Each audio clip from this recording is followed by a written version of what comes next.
اللہ تعالیٰ عنہ حدیث کے راوی ہیں، مشہور حدیث جس کو حدیث جبریل کہا جاتا ہے کہ آپ صلی اللہ علیہ وسلم کی محفل میں ایک شخص آیا اور کیا تھا؟ شدید بیاض الثیاب، انتہائی سفید کپڑے اس شخص نے پہنے ہوئے، شدید سواد الشعر، انتہائی سیاہ بال، لا یرا علیہ اثر السفر ولا یعرفہ منا احد۔ کتنی عجیب بات ہے، کہہ رہے ہم میں سے کوئی اسے جانتا بھی نہیں تھا لیکن اس پہ سفر کے کوئی آثار تھے بھی نہیں۔ تو بہت عجیب سی بات ہے یا نہیں ہے کہ ایک بندے کے اتنے سفید کپڑے، جبکہ وہ اس محلے کا بھی نہیں، کیونکہ پہلے تو اونٹوں پہ پیدل آتے تھے نا، تو بھائی میلے کپڑے ہوتے ہیں، ہم کہتے ہیں پتہ نہیں کہیں سے کہاں سے آیا ہوگا، مصر سے آیا ہوگا، شام سے آیا ہوگا، کہیں سے آیا ہوگا۔ وہ لوگ تو سب ایک دوسرے کو جانتے تھے، جیسے گاؤں میں جانتے، صدیوں سے اکٹھے رہ رہے ہیں، لیکن کپڑوں کی سفیدی سے لگ رہا ہے بھائی مقامی آدمی ہے، ابھی نہا دھو کے آیا ہے، مگر ہم میں کوئی اس کو جانتا نہیں ہے۔ اور ایسا جوان کہ اس کے انتہائی سیاہ بال، اور نبی سے اتنی بے تکلفی کا اظہار جیسے کوئی پرانا دوست ہو، حتی اسند رکبتیہ الی رکبتیہ ووضع کفیہ علی فخذیہ، اپنے گھٹنے نبی کے گھٹنوں کے ساتھ ملا دیے، ایسے دو زانوں چپک کے بیٹھ گیا، اور اپنے ہاتھ اپنی یا نبی کی ران مبارک پہ رکھ دیے۔ تو کتنا عجیب منظر ہے، لیکن حضرت عمر فرماتے ہیں ہم میں یہ گویا حدیث کا مفہوم ہے کہ ہم میں ہمت نہیں ہوئی کہ نبی سے پوچھے کہ یہ کون ہے۔ بھائی دیکھ رہے ہیں بس جو بھی منظر ہے دیکھتے رہو، ہو کیا رہا ہے بھائی، نبی جب نہ اس کو ڈانٹ رہے ہیں نہ اسے کچھ کہہ رہے ہیں، ہوگا کچھ ہمیں نہیں پتا۔ اور پھر آگے کیا فرماتے ہیں کہ نبی سے سوال پوچھا، یا محمد اخبرنی عن الاسلام، آپ مجھے بتاؤ اسلام کیا ہے۔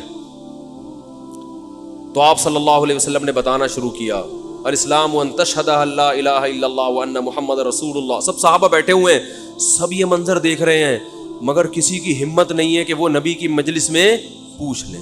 چپ کر کے دیکھتے رہو کیا ہو رہا ہے۔ ہم ہوتے 20 دفعہ ہم درمیان میں پہلے اس کو گریبان سے پکڑ کے باہر نکالتے ہیں، تو ہے کون، کس سے پوچھ کے آیا ہے، اور تو پہلے بتا، تو تیرے کپڑوں پہ نہ کوئی اثر ہے، جن تو نہیں ہے کہیں۔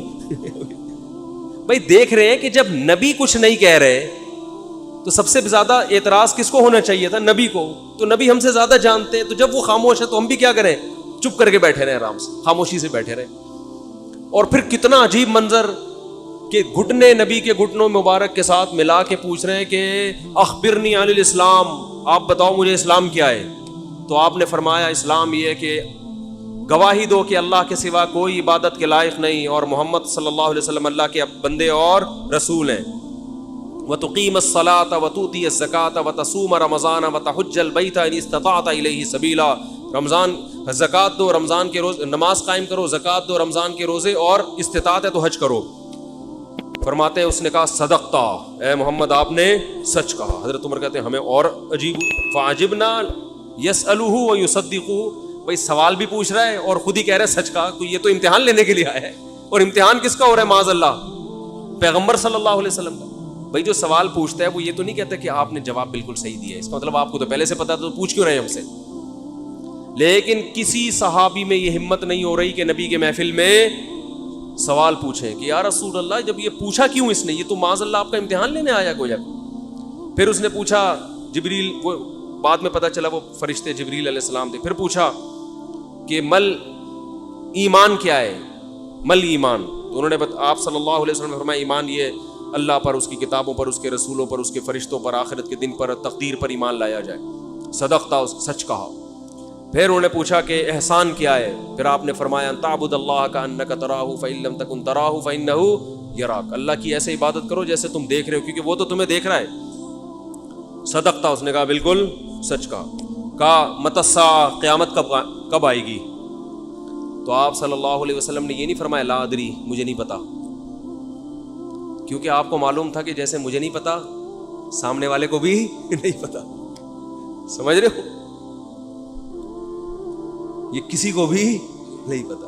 تو یہاں آپ نے جواب میں یہ نہیں کہا مجھے معلوم نہیں ہے، بلکہ آپ نے بتا دیا کہ جیسے تمہیں معلوم نہیں ہے، یہاں تم صدقتا نہیں کہہ سکتے، جیسے مجھے معلوم نہیں ہے تمہیں بھی، اس لیے آپ نے فرمایا مل مسئول عنہا بأعلم من السائل۔ عربی بڑی خاندانی زبان ہے، خدا کی قسم، عربی جو ہے نا بڑی پیاری زبان ہے, کسی کو صحیح آتی ہو تو عربی کی بلاغت کا عربی میں ہی مزہ ہے.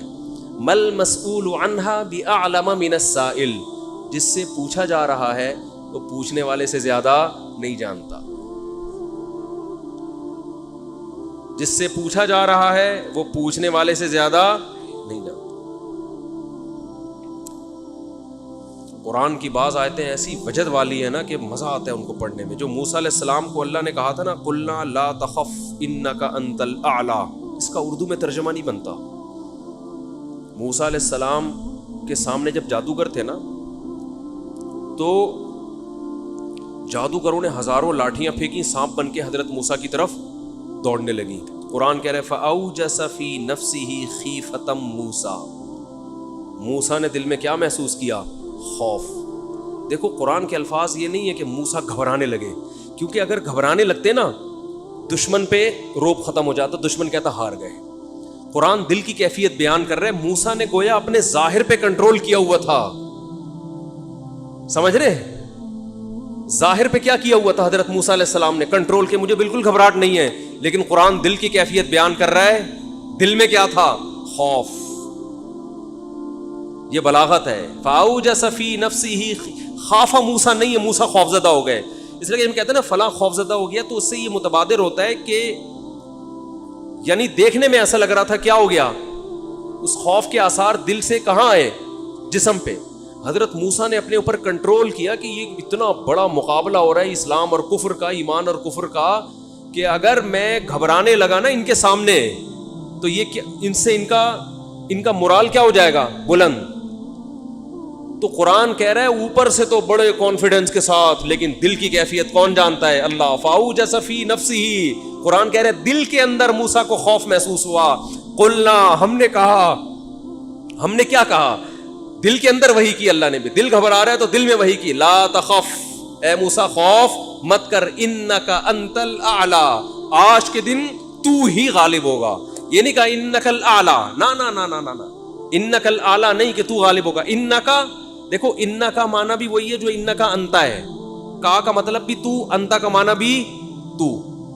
تو جب ایک دفعہ کا کہہ دیا تو دوبارہ انتا کہنے کی کیا ضرورت ہے بھائی؟ ابے چھوڑو یار, رہنے تو تم لوگ کو بہت مشکل ہے بات سمجھا. مجھے مزہ آ رہا ہے نا اس آیت میں, وہ آپ سوچ بھی نہیں سکتے. قرآن یہ نہیں کہہ رہا انک الاعلی کہ تو کیا ہو جائے گا, تو ہی برتر ہوگا, تو ہی غالب ہوگا. انکا انتا, یہ تاکید کے لیے, اے موسیٰ تو, صرف تو, ٹھیک ہے نا, اکیلا. الاعلی, اور اعلی بھی نہیں ہے. اصولی طور پر خبر پر الف لام داخل نہیں ہوتا. گرامر کے لحاظ سے اصولی طور پر انکا انتا اعلی ہونا چاہیے, یا انکا, سوری انتا نہیں, انکا اعلی. مبتدا معرفہ ہوتا ہے, خبر کیا ہوتی ہے؟ نکرہ. سمجھتے نہیں ہو بات کو, جب پڑھو گے نہیں رات کو تو سمجھو گے نہیں بات کو. انکا اعلی ہونا چاہیے, اے موسیٰ تو غالب آ جائے گا, یہ مطلب ہوگا سیدھا سیدھا ترجمہ اس. اللہ نے اعلی پہ الف لام لگا دیا. الف لام جب لگتا ہے نا کسی, تو وہ کسی اسپیسیفک چیز کو کہتے ہیں. جیسے کتاب کا مطلب کوئی بھی کتاب, الکتاب کا مطلب کوئی اسپیسیفک, کوئی خاص کتاب. آپ جب کہتے ہیں بندہ آیا ہے, بچے گھر میں آ کے بتا رہے ہوتے ہیں پنجاب میں بندہ آیا ہے, کراچی میں کہتے ہیں آدمی آیا ہے کوئی. یہ بندہ کا لفظ پنجاب سے امپورٹ ہوا ہے. کراچی میں لوگ کہتے تھے کوئی انسان آیا ہے, کوئی آدمی آیا ہے, تو پنجاب میں کیا کہتے ہیں اس کو؟ بندہ آیا ہے. اچھا شگون کے انسان کا بچہ بن جائے, وہ بندہ بن جائے, ٹھیک ہے نا. تو ہم جب کہتے ہیں کوئی بندہ آیا ہے, یہ ایک بندہ آیا ہے, تو وہ ان نون ہوتا ہے. ابو کو بتا رہے ہوتے ہیں ابو ایک انکل آئے ہیں, اس کا مطلب کیا ہوتا ہے؟ کوئی ہے. لیکن اگر ایسا بندہ آیا ہو جس کا آپ کو پتا ہو, یعنی پہلے آ چکا ہو اور آپ اس کے انتظار کر رہے ہو, وہ اسپیسیفک وہ بندہ آ چکا ہو, تو عربی میں کہیں گے البندہ. بندہ عربی کا لفظ نہیں, لیکن میں سمجھانے کے لیے. جاء رجل یو سڑے راغلے, یو سڑے کہیں گے نا, یو آ سڑے راغلے, موقع دے کے بھاگ لے. ایک بندہ آیا ہے. جاء الرجل, تو اس کا مطلب وہ ایک مخصوص بندہ ہے جس کا پہلے سے آپ کی کھوپڑی میں تصور ہے. تو قرآن کہہ رہا ہے انکا انت الاعلی. الاعلی کا مطلب کہ جب مقابلہ ہو رہا ہے نا تو جو شخص برتر آنے والا ہے لوگوں کے ذہن میں گویا کہ اس کا ایک تصور ہے کہ ایک نہ ایک جیتے گا, تو وہ جو جیتنے والا مخصوص شخص ہے آپ کے علاوہ کوئی بھی نہیں ہے وہ, اور صرف آپ ہی ہو. الاعلی کون ہے آج؟ الاعلی, اعلی نہیں بلکہ الاعلی کون ہے؟ پورا ترجمہ ہو نہیں سکتا اس کا. وہ کون ہے؟ اے موسیٰ صرف اور صرف تو ہی ہے. تو لا تخف, تجھے خوف زدہ ہونے کی ضرورت نہیں ہے. تو کیا بات کر رہا تھا میں, یہ آیت کہاں سے آ گئی؟ ہاں, تو یہی نبی صلی اللہ علیہ وسلم نے جو فرمایا نا مل مسئول عنہا بأعلم من السائل, بھی کیا ہے؟ بلاغت ہے. جس سے پوچھا جا رہا ہے وہ مسئول سائل سے زیادہ نہیں جانتا. تو پھر حضرت جبریل نے, وہ جو انسان تھے وہ جبریل تھے, انسان کی شکل میں آئے تھے, انہوں نے پوچھا کہ علامات بتائیں, تو آپ نے فرمایا انت لد الامۃ ربتہا. اس حدیث پہ جو ادب والی بات ہے وہ میں بھی گچی پکڑ کے رکھنا بھول نہ جاؤں, لیکن اس حدیث میں بات آ گئی ہے. تو ایک دلچسپ بات کیا ہے, آپ نے قیامت کی پہلی علامت بتائی کہ باندی اپنے آقا کو جنے گی. یعنی لونڈی اور غلام سے جو بچہ پیدا ہوگا وہ ماں کا بیٹا کم اور ماں کا باپ بولو زیادہ, ماں کا مولا اور ماں کا آقا زیادہ ہوگا. غلام کی مثال نہیں دی کیونکہ غلام مرد ہوتا ہے نا, اس پہ تصرف تھوڑا سا پھر بھی کم ہوتا ہے, یعنی وہ آپ کی ملکیت میں ہوتا ہے لیکن اس پہ کنٹرول کم ہوتا ہے کیونکہ آدمی ہے. جب عورت آپ کی ملکیت میں ہوتی ہے لونڈی, اس پہ وہ تو کمزور ہے نا, اس پہ کیا ہوتا ہے آپ کا تصرف زیادہ. تو جو مکمل غلام اور باندی تھی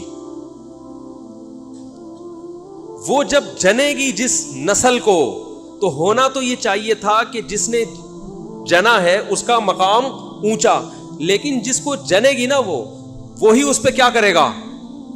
یعنی ماں کا تو ایسا حق ہے نا, ماں کو تو ساری دنیا جانتی ہے نا کہ ماں نے کیسے گود میں پالا, کیسے جنا, اور لوگ ماں کے تانے دیتے ہیں نا. حضرت موسیٰ علیہ الصلاۃ والسلام نے جب حضرت ہارون کی داڑھی پکڑ کے کھینچی ہے نا, جب حضرت موسیٰ علیہ السلام کوہ طور پہ گئے تورات لینے, پیچھے بنی اسرائیل نے بچڑے کی عبادت شروع کر دی. ہارون علیہ السلام کو نگران بنا کے گئے تھے کہ ذرا ان کی حفاظت کرنا, بڑے نالائق لوگ ہیں, دائیں بائیں نہ ہو جائے. تو جب واپس آئے تو دیکھا کہ وہ کیا کر رہے ہیں, بچڑے کی عبادت. تو حضرت موسیٰ کو سب سے پہلے غصہ کس پر آیا؟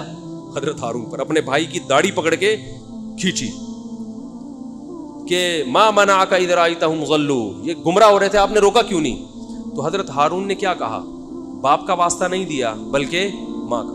لا یبن اماں, اے میری اماں کے بیٹے, اے میری ماں کے بیٹے, کیونکہ یہ رشتہ فوراً سمجھ میں آتا ہے. ماں کا واسطہ کیونکہ محبت کی علامت ہے نا. ابا جو ہے نا وہ تربیت کے لیے اللہ نے بنائے, وہ محبت زیادہ ابا سے امیدیں نہیں لگایا کریں. ابا کی ایک الگ ویلیو ہے, محبت بہت زیادہ کرتے ہیں ابا, لیکن وہ جتلاتے نہیں ہیں. وہ کہتے ہیں تمیز سے زیادہ لاڈ پیار دکھاؤ گے نا ابا, یہ ہو گیا تمیز سے بیٹھ وہاں جا کے آرام سے, ٹھیک ہے نا, جو بات ہے ادب تمیز. ماؤں کو زیادہ ادب تمیز نہیں, ماؤں کو لاڈ چاہیے ہوتے ہیں. تو اس لیے ابا محبت تو بہت کرتے ہیں لیکن وہ آسانی سے سمجھ میں نہیں آتی کیونکہ تعظیم اس پہ غالب ہوتی ہے. اماں کی محبت 2 منٹ میں سمجھ میں آ جاتی ہے. تو جب بھی واسطہ دیا جاتا ہے کس کا؟ اماں کا. تو حضرت ہارون بھی واسطہ کس کا دے رہے ہیں کہ بھائی ایک ہی ماں کے ہم دونوں اولاد ہیں, آپ اتنی سختی تو نہ کریں نا, ماں کا واسطہ دے رہا ہوں آپ کو, یبن اماں, اے میری اماں کے بیٹے. تو ماں جو اتنا قریبی رشتہ ہے, جس کی محبت سب کو سمجھ میں آتی ہے, اس کو غلام بنا لینا تو یہ کھوپڑی میں آنے والی بات نہیں ہے. لیکن حدیث میں کیا آتا ہے, قرب قیامت میں بیٹا کیا ہوگا, ماں پہ حکومت کرے گا, بیٹا ماں پہ حکومت کرے گا. تو ہونا تو یہ چاہیے تھا کہ جو جنے, وہ جس کو آپ جن رہے ہیں وہ کوئی ایک قسم کی لونڈی غلام ہو, ماتحت ہو, لیکن الٹا حساب ہو رہا ہوگا. تو یہ بھی پتہ چل رہا ہے کہ ادب مارکیٹ سے کیا ہونا شروع ہو جائے گا, شارٹ. مطلب حدیث کا یہی ہے کہ چھوٹے جو ہے نا وہ بڑوں کی جگہ ہو جائیں گے, اور بڑے, اور یہ خدا کی قسم آج اپنی آنکھوں سے میں دیکھ رہا ہوں, زیادہ تر لبرل لوگوں کے گھروں میں دیکھ رہا ہوں, دیندار گھروں میں کم.